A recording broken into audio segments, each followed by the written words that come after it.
और प्रधानमंत्री नरेंद्र मोदी जो कि 2 दिन की पोलैंड यात्रा पर है, उन्होंने क्या शांति संदेश दिया है वो आपको बताते हैं। प्रधानमंत्री नरेंद्र मोदी की ये यात्रा कल से शुरू हुई थी। यूक्रेन यात्रा से पहले पीएम मोदी का संदेश क्या रहा, इस दौरान उन्होंने भारतीय समुदाय से बात की और कहा कि भारत के लिए मानवता सबसे पहले है। कोविड का याद भी करवाया उन्होंने। भारत बुद्ध की विरासत वाली धरती है और पहले भी वो ये कह चुके हैं कि भारत युद्ध नहीं शांति की बात करता है। ये युद्ध का युग नहीं है, भारत बुद्ध की धरती है, युद्ध की धरती नहीं। ये चुनौतियों से निपटने के लिए एकजुट होने का समय है। भारत कूटनीति और संवाद पर बल दे रहा है। ये प्रधानमंत्री नरेंद्र मोदी ने अपनी यात्रा के दौरान कहा है। आज का भारत सबके विकास की बात करता है, भारत सबके साथ है, सबके हित के बारे में सोचता है, ये भी उनके द्वारा कहा गया है। और विश्व गुरु मोदी का ये शांति संदेश दिया गया है। उसके बाद वो यूक्रेन की यात्रा पर आज ही रवाना हो जाएगी। और अब बात करेंगे महायुद्ध की बदला नीति की, क्योंकि रूस और यूक्रेन के बीच जारी जंग रुकने के बयान और भीषण होते जा रही है। रूस और यूक्रेन एक दूसरे पर लगातार भीषण बमबारी कर रहे हैं। इसी बीच यूक्रेन ने रूस के मॉस्को शहर पर एक के बाद एक करीब 45 ड्रोन दागकर रूस को और ज्यादा भड़का दिया। हालांकि रूस ने यूक्रेन के ड्रोन को हवा में ही तबाह कर दिया है, लेकिन यूक्रेन का ये ड्रोन अटैक पिछले 2.5 साल में अब तक का सबसे बड़ा ड्रोन अटैक कहा जा रहा है। माना यह भी जा रहा है कि यूक्रेन के इस हमाकत का अब रूस कड़ा जवाब देने वाला है। इस पर आप इस रिपोर्ट को देखिए।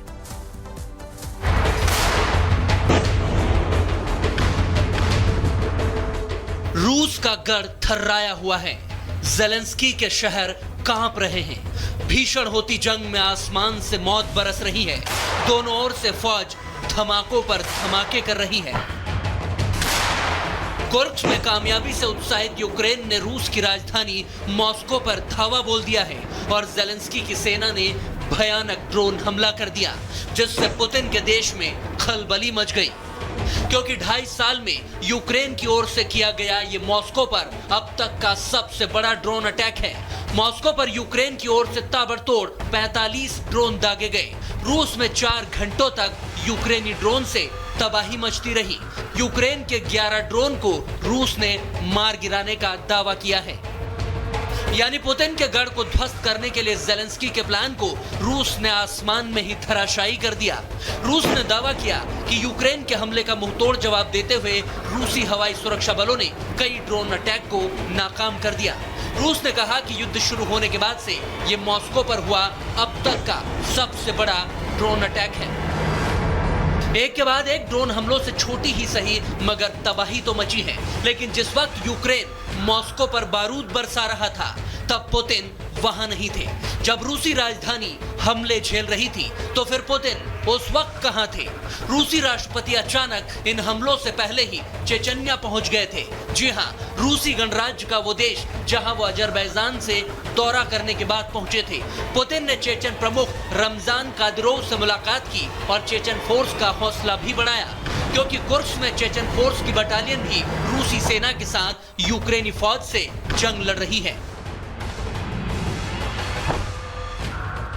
पुतिन ने जरूर चेचन चीफ कादिरोव के साथ ज़ेलेंस्की के ऑपरेशन कुर्स्क का तोड़ निकालने की प्लानिंग की होगी। कोई बड़ा प्लान तैयार किया ही होगा, क्योंकि यूक्रेन ने दावा किया है कि कुर्स्क में उसने 1250 वर्ग किलोमीटर से ज्यादा क्षेत्र पर कब्जा कर लिया है। इसमें रूस की 92 बस्तियां शामिल हैं। इतना ही नहीं, यूक्रेन की सेना ने रात में रोस्तोव इलाके में भी S-300 anti aircraft missile system पर हमला कर दिया। ये ताबड़तोड़ हमले क्या पुतिन को किसी बड़े धमाके के लिए मजबूर कर रहे हैं? Bureau report, Republic Bharat. देखिए, लगातार आपको बता रहे हैं कि कैसे संघर्ष जो है वो लगातार बढ़ता हुआ नजर आ रहा है। रूस और यूक्रेन के बीच जो जंग है वो विध्वंसक हो रही है। रूस और यूक्रेन के बीच संघर्ष और तेज हो गया है।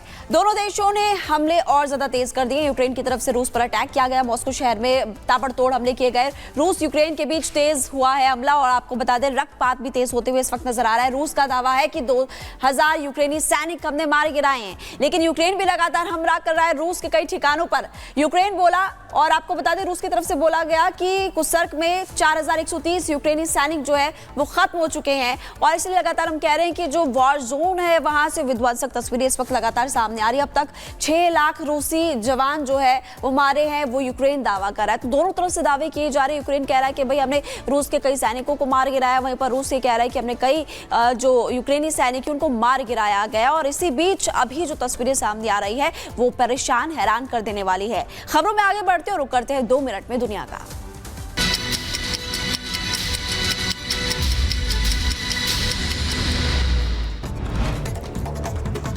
पुतिन ने मॉस्को में चीनी प्रधानमंत्री ली क्यान से की मुलाकात। पुतिन ने दोनों देशों के बीच व्यापार संबंधों की प्रशंसा की और ली से चीनी राष्ट्रपति शी जिनपिंग को शुभकामनाएं देने के लिए कहा।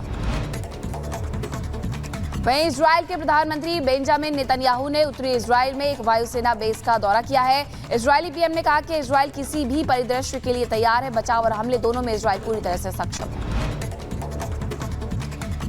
खबरों में आगे बढ़ती हैं और ईरान के कट्टरपंथी संसद ने 2001 के बाद पहली बार राष्ट्रपति के मंत्रिमंडल के सभी सदस्यों को मंजूरी दी और 2 दशकों से अधिक समय में पहली बार कोई नेता अपने सभी अधिकारियों को मंत्रिमंडल से पारित करवाने में सफल रहा।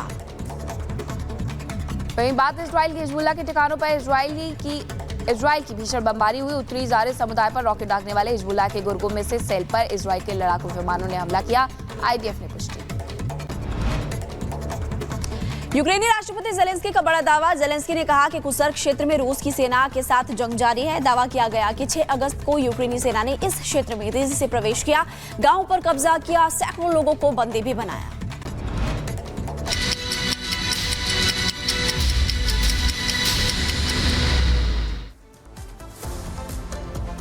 जाग उठा।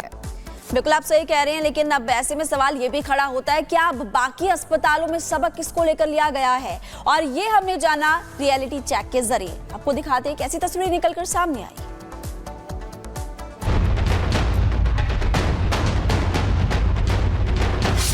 कोलकाता के आरजी कर अस्पताल में लेडी डॉक्टर के साथ हुई दरिंदगी को लेकर पूरा देश सख्ते में है। सुप्रीम कोर्ट ने भी इस घटना के बाद अस्पतालों में डॉक्टरों और मेडिकल स्टाफ की सुरक्षा के प्रति अपनी चिंता जाहिर की है और इससे जुड़े कई आदेश भी जारी किए गए हैं। लेकिन क्या कोलकाता में लेडी डॉक्टर के साथ हुई दरिंदगी की घटना से देश के अस्पतालों ने कोई सबक सीखा है? क्या अस्पतालों में डॉक्टरों और मेडिकल स्टाफ की सुरक्षा पहले से बेहतर हुई है? इसका जवाब जानने के लिए आर भारत की टीम ने देश के कई बड़े अस्पतालों में रियलिटी चेक किया। इस कड़ी में हम सबसे पहले पहुंचे दिल्ली के सफदरजंग अस्पताल में। अभी हमारी मौजूदगी सफदरजंग अस्पताल के अंदर है और हमने ये देखा कि सुप्रीम कोर्ट ने जब से कलकत्ता मामले में अस्पताल को फटकार लगाई है उसके बाद से ही कई सारे ऐसे सरकारी अस्पताल है वहाँ पे सुरक्षा के इंतज़ाम काफ़ी बढ़ा दिए गए हैं, काफ़ी पुख्ता कर दिए गए हैं। सफदरजंग की अगर बात करें यहाँ पर भी लगातार ही पीसीआर राउंड पे है और जो सफदरजंग के सिक्योरिटी गार्ड है वो काफ़ी अलर्ट पे है। सफदरजंग अस्पताल में रियलिटी चेक के दौरान हमें राहत महसूस हुई, लेकिन दिल्ली के लोकनायक अस्पताल के आसपास के इलाकों में हमने पाया कि कई ऐसे डार्क स्पॉट है जहां पर सिक्योरिटी के इंतजाम ना के बराबर है। इस दौरान हमें यह भी पता चला कि इन सुनसान रास्तों पर बाइक वाले स्टंट भी करते हैं। मतलब सुरक्षा के लिहाज से ये जगह सेफ नहीं है। अभी हमारी मौजूदगी लोकनायक अस्पताल और मौलाना आज़ाद अस्पताल के बीच में है और अभी हम उस जगह पे मौजूद हैं जहां पर कई सारे डार्क स्पॉट है। हालांकि अस्पतालों के बीच में इस तरह के डार्क स्पॉट नहीं होने चाहिए, लेकिन आपको बता दें कि ये डार्क स्पॉट होने के बावजूद भी यहाँ पे कोई भी सिक्योरिटी गार्ड नहीं खड़ा है और अगर कोई व्यक्ति यहाँ से जाता आता है तो उसके साथ अनहोनी हो सकती है। और आप देख सकते हैं कि जो मंचले हैं वो बाइक से यहाँ पे फराटादार स्पीड में यहाँ से गुजर रहे हैं, उनको किसी की नहीं पड़ी। अगर कोई यहाँ व्यक्ति टहलता हुआ या फिर ये अस्पताल का स्टाफ हो या फिर कोई मरीज़ हो यहाँ से टहलता हुआ जा रहा हो, उसके साथ कोई दुर्घटना हो जाए, उसकी नहीं पड़ी। यहाँ पे मंचले आते हैं, वो यहाँ पर गाड़ियों से स्टंट करते हैं और वो निकल जाते हैं, क्योंकि ये रास्ता काफ़ी सीधा होता है और सन्नाटा होता है और यहाँ पे किसी तरह की सिक्योरिटी के इंतज़ाम नहीं होते, उसका ये फ़ायदा उठाते हैं। हमने देश के सबसे बड़े अस्पताल एम्स में भी डॉक्टरों की सुरक्षा का जायजा लिया। हमने पाया कि दूसरे अस्पतालों की तुलना में एम्स में सुरक्षा व्यवस्था बेहतर है। वहाँ रात के वक्त भी ड्यूटी करते डॉक्टर खुद को सुरक्षित महसूस करते हैं। बात करें बीते दिनों की, तो बीते दिनों कोलकाता के आरजीकल कॉलेज में कुछ भीड़ काफ़ी ज़्यादा उग्र हो गई थी। पुलिस की बैरिकेडिंग को खदेड़ते हुए वो हॉस्पिटल के अंदर दाखिल होते हैं। मेडिकल इक्विपमेंट्स के साथ तोड़फोड़ की जाती है, मेडिकल स्टाफ के साथ बदतमीजी की जाती है, जिसके बाद सुप्रीम कोर्ट ने भी फीमेल डॉक्टर की सिक्योरिटी को लेकर संज्ञान लिया था, चिंता जाहिर की थी। तो उसको लेकर हम अलग अलग हॉस्पिटल में जा रहे हैं, डॉक्टरों से बातचीत कर रहे हैं। हालांकि एम्स हॉस्पिटल के डॉक्टर्स ने ऑन कैमरा जानकारी नहीं दी, लेकिन ऑफ कैमरा यही जानकारी दी कि यहाँ की जो सिक्योरिटी है काफ़ी ज़्यादा अच्छी है, जिससे जो फीमेल डॉक्टर्स यहाँ पे काम करते हैं वो अपने आप